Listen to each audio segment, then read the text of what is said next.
Φαντάσου μια μέρα στη ζωή σου.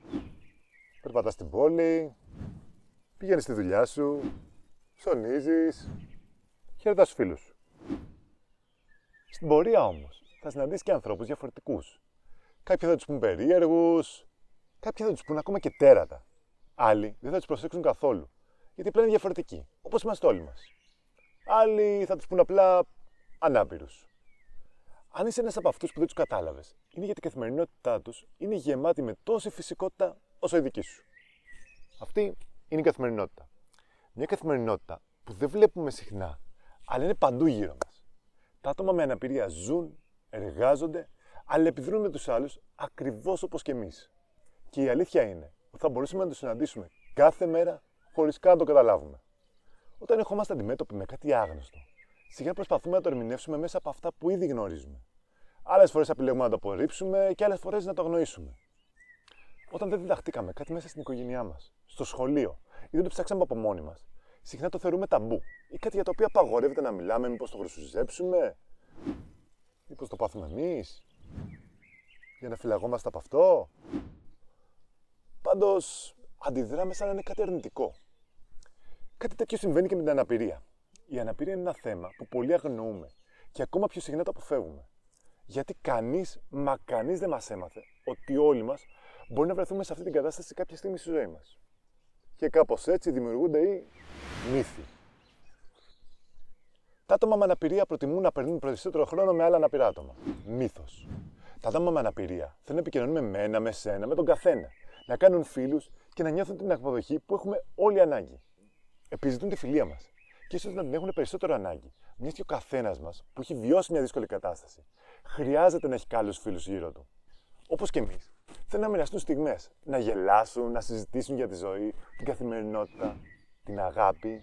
Έχουμε συνηθίσει να βλέπουμε άτομα με ειδικές ανάγκες να κάνουν παρέα μεταξύ τους, γιατί εμείς οι υπόλοιποι, οι φυσιολογικοί άνθρωποι, τους έχουμε απομακρύνει. Από παιδιά μάλιστα. Ένιωσαν την απόρριψη από άλλα παιδιά της γειτονιάς, από τους μαθητές τους, από τον κοινωνικό περίγυρο. Δεν είναι λοιπόν λογικό να στραφούν σε παρέες που θα μπορούν να μιλήσουν πιο άνετα και δεν θα τους κοροϊδέψουν. Τα άτομα με αναπηρία είναι λιγότερο παραγωγικά στην εργασία. Μύθος. Φαντάσου πόσο δύσκολο είναι για κάποιον με αναπηρία να βρει δουλειά. Πιστεύεις τα αλήθεια πως όταν του δοθεί ευκαιρία θα πει «Οπ, εδώ είμαστε. Ώρα για άλλαγμα και τεμπελιά». Αποδεδειγμένα, σε όσους χώρους εργασίας έχουν βρεθεί, έχουν διαπρέψει και είναι παράδειγμα προς μίμηση. Σέβονται τους συναδέλφους τους, αναγνωρίζουν τη δυνατότητα που τους δόθηκε και κάνουν το μέγιστο για να αποδώσουν όσο καλύτερα μπορούν. Τουλάχιστον το μεγαλύτερο ποσοστό από αυτούς. Χρειάζονται βέβαια πολλές φορές τις κατάλληλες υποδομές και τα εκπαιδευτικά εργαλεία για να τα καταφέρουν. Στην Ελλάδα, βέβαια, είμαστε λίγο πίσω σε αυτό.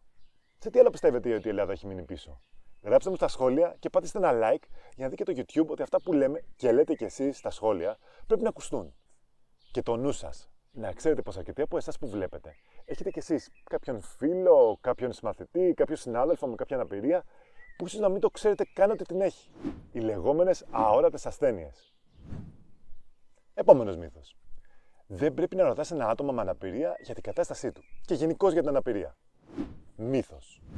Και εκτός από μύθος, είναι και λάθος το να μην ρωτήσεις. Ούτε εγώ, ούτε εσύ, αγαπητέ θεατή, γεννήθηκες γνωρίζοντας τα πάντα. Πόσο μάλλον για κάτι που σου είναι ίσως και εντελώς άγνωστο. Το καταλληλότερο άτομο για να μάθεις ό,τι θες για την αναπηρία είναι ένα άτομο που την αντιμετωπίζει καθημερινά. Είτε επειδή γεννήθηκε με αυτήν, είτε γιατί την απέκτησε σε κάποια πορεία της ζωής του.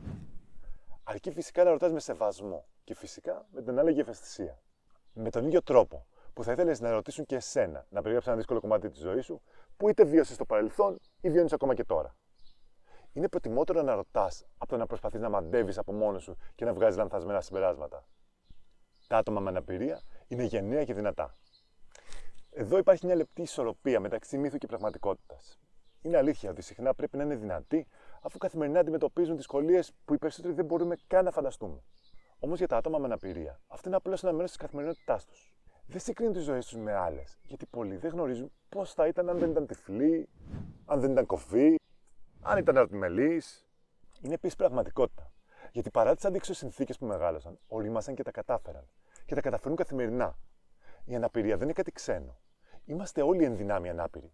Και η αποδοχή και η κατανόηση είναι το πρώτο βήμα για έναν κόσμο που θα αποδέχεται και θα στηρίζει όλους μας. Ας σταματήσουμε λοιπόν τους μύθους και ας δημιουργήσουμε μια κοινωνία που τους στηρίζει όλους, ανεξαρτήτως ικανότητας. Αν θέλετε να δείτε πώς μπορείτε με απλές πράξεις να βοηθήσετε όσο μπορείτε, δείτε αυτό το βίντεο.